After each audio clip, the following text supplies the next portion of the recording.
Hi class, this is Dr. Ramos. I am creating this small video to share it with you as a sample of how you're supposed to do your mini lecture. Remember that all the directions have been posted on the announcements page on Canvas, so feel free to look at the directions there. In this mini lecture, I wanted to share with you the concept of culture, which is from chapter 6 on the one chapter that is titled Adapting to Diversity. The reason I want to talk about culture is because I find it really interesting, starting with where the word comes from. It turns out that Edward T. Hall actually wrote a book that is titled Beyond Culture. In his book, he talks about how the word culture comes from the Latin root and it means agriculture or to cultivate. Our book describes the word culture as a system of beliefs and values that are passed or shared between one generation and the next. And it's actually a very similar description than the one that Edward T. Hall came up with. So the book presents two different scenarios, and I like to call them taxonomies. The word taxonomy basically just means divisions, or a division of.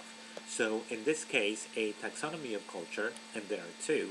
The book talks about what constitutes a high context culture versus what is a low context culture.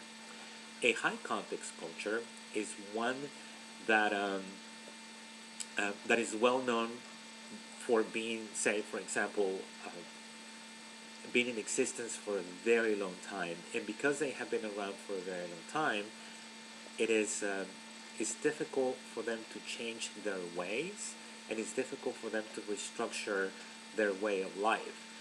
Mexico, uh, China, and Spain, for example, are good examples of high context cultures. They have been around for a very long time, and the way their societies are structured, which works for that society, has been around for a very long time. Then the way the taxonomy works is that a high context culture is divided by, or it's also made up of different categories, and they are being polychronic. And the word polychronic comes from the Greek root, and it means, the word poly means several, and chronos means time. So several perceptions of time, not just one perception of time. Therefore, you're bound to recognize, for example, that people in Spain and in Mexico seem to not be so a structure as people in the United States are, because they have different perceptions of time versus the way the United States is, which just one perception of time. Then there is the idea of being collectivistic. A collectivistic type of society or culture is one where individuals or people work for the benefit of the family or the group. They work to help each other out. There's also the idea of the culture being masculine. And the word masculinity or masculine is being used to describe the way society is, because in these types of societies, the gender roles are very formal and specific.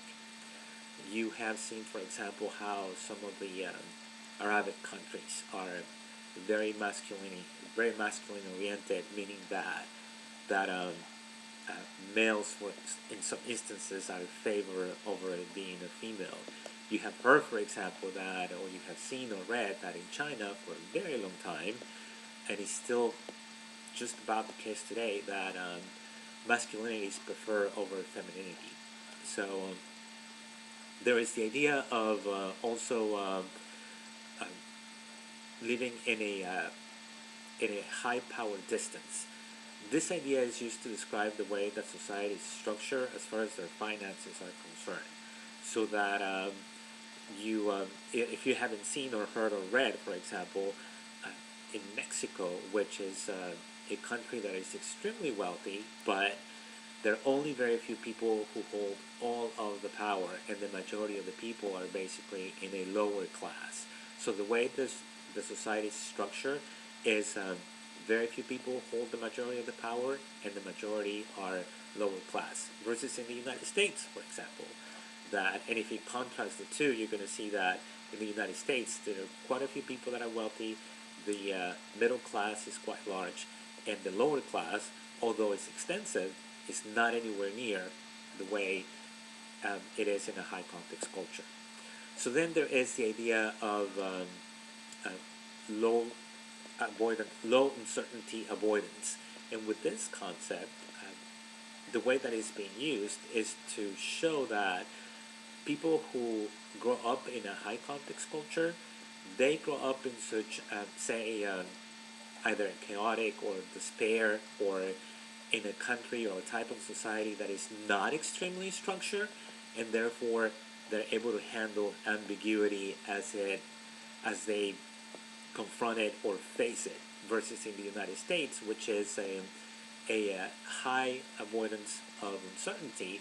That means that here in the United States, for example, we expect for things to be structured and to be in place. And when that's not the case, we don't like it, and we do not know how to deal with uncertainty. Alrighty, so I know that that was a very quick description. You can actually find all of the details on the book if you were to read the chapter. The point more than anything with this lecture was to show you that within 5 to 7 minutes, you're supposed to do a description of 6 different items that you like from any one chapter, the way I just did. You're supposed to create a YouTube account, upload your video, create a link, send it to me so that I can give you a grade on that presentation. And do not forget, it takes a very long time for the video to be uploaded, so don't wait until the last minute. And more than anything, if you have any questions, please email me and get in touch with me so that I can help you out. So here is the main lecture, and I hope you enjoyed the description of the terms. Now it's your turn to do yours. We'll see you soon. Bye.